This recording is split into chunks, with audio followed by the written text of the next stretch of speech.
Hello one and all, welcome to Seen Through Glass. Welcome to a rather messy hotel room in Kuala Lumpur, Malaysia. I did tell you we were going to be powering through this Asian leg of Drive the World really damn quick. We've already left Singapore and we are here in Kuala Lumpur for just 2 days. Luckily our next stop, Hong Kong, is a little bit longer. I think we're there for maybe 5 days, but yes, it's all passing by at a terrifying pace. But anyway, today some local car spotters have arranged a bit of a sort of tour of the Kuala Lumpur car scene, so I'm not really sure what to expect. They told me that they're going to be here in 5 minutes to pick me up, and we're just going to go out and see what's going on in this big old city.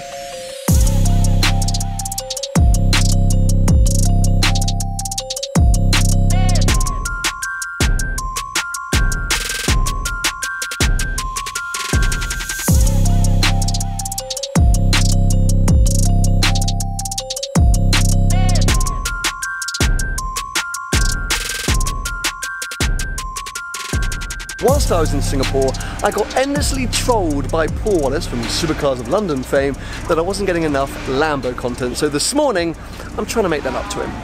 Lambo number one, we have this Aventador S with a few extra bits. I mean, obviously wrapped in this kind of satin grey colour, which always makes it look super mean. We've got red detailing along the front splitter, the side skirts, up on the aero intake, and then look, this kind of wacky carbon wing on the back. I have no idea who made that, but it's got a sort of air of SV around it, but actually obviously on the Aventador S body and car, you can tell always because they've got those sort of additional air intakes up on the top by the engine bay. But yeah, that's looking super mean. Let me show you Lambo number two.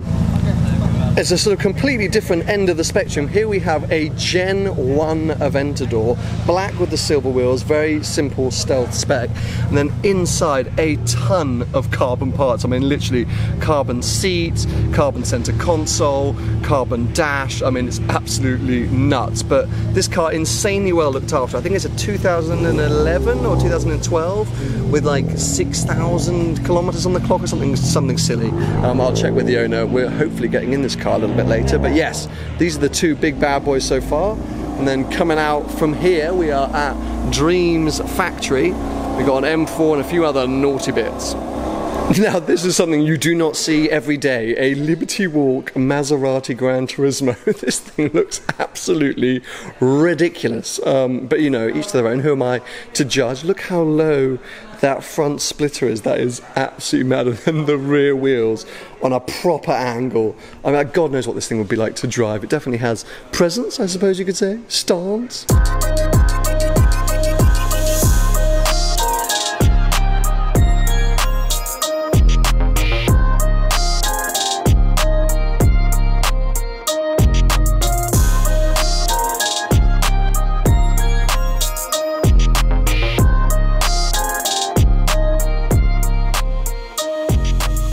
Right, you now join me inside Malik's Audi TT. This is a proper throwback to the start of Seen Through Glass now. But we have come to Putrajaya. Is that pronunciation spot on? That's Putrajaya, which is supposedly one of the more picturesque areas, or is it a town itself, or is it an area of Kuala Lumpur? It's a town itself. It's a town in itself, okay. And it's a sort of government town. Government town, and so I can already see it's got some insanely stunning buildings, but very worryingly, Alex just said that traditionally it's hotter here than in KL, and considering that KL is an oven or similar to hell, I'm slightly nervous as to what we're going to experience here. So the windows are currently up, but to try and get some shots of these cool cars we're surrounded by, I think they're going to have to come down. Wow, that building at the end is stunning. Right, big cameras coming out, let's B-roll this place.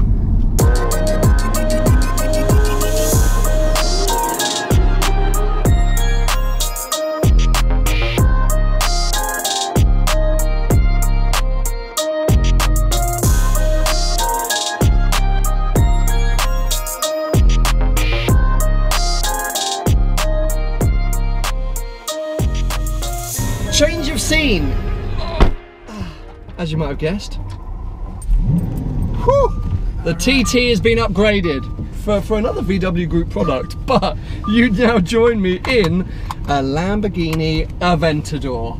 Good sir, thank you very much for this, much appreciated. Before we get going, just remind me, how many miles or kilometers have you done in this car? 4,800 4,870. 4,800, and you've had this since 2016. I mean, drive it some more, mate. This is one of the most well looked after event stores I've ever seen in my life. Your pride and joy, and it's now our taxi to breakfast. I'm very happy with that because I really fail to operate without regular food. About every half an hour I need food, so this is perfect. Now I did every also. 20 minutes this car needs fuel. Well, there we go. There we go. So the car needs to be out of food, and so do we. I did see you on the road on the way here, and let's say you don't hang around much, do you? No. No. Okay. So this could be quite an interesting, interesting drive.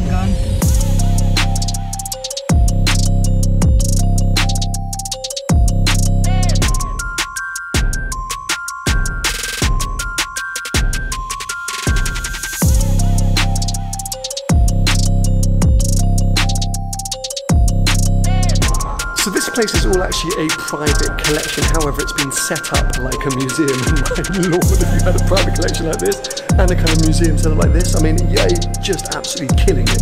The cars are beautifully displayed, all sort of broken up into sections or classes. We're just going to dive around, see what's going on. There's a mad range of stuff here.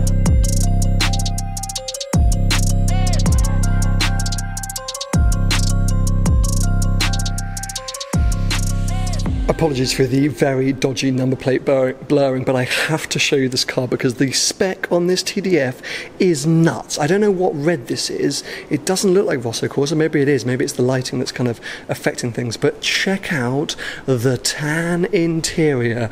Win-win, win-win-win-win-win-win-win.